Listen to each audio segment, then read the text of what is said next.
dual behavior of matter proposed by de Broglie led to the discovery of electron microscope. So de Broglie or dual behavior matter proposed பண்ணனால தான் discovery of electron microscope வந்துச்சு.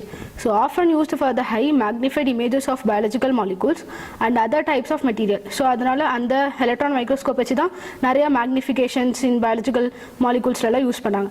If the velocity of the electron in this microscope velocity கொடுத்திருக்காங்க. So velocity is equal to v is equal to 1.6 into 10 power 6 meter inverse. Calculate the de Broglie wavelength. So de Broglie wavelength lambda என்னன்னு கேக்குறாங்க. So de Broglie equation என்ன? H is equal to de Broglie equation. So by de Broglie equation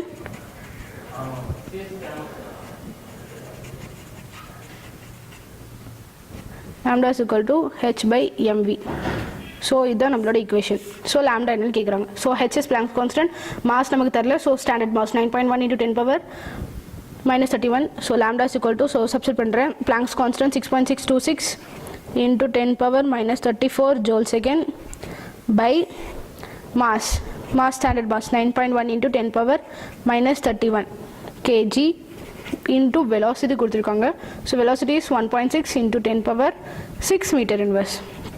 So அப்ப இதை calculate பண்ணா lambda will be, lambda is equal to, இதை calculate பண்ணா நமக்கு 455 into 10 power minus 12 meter வரும்.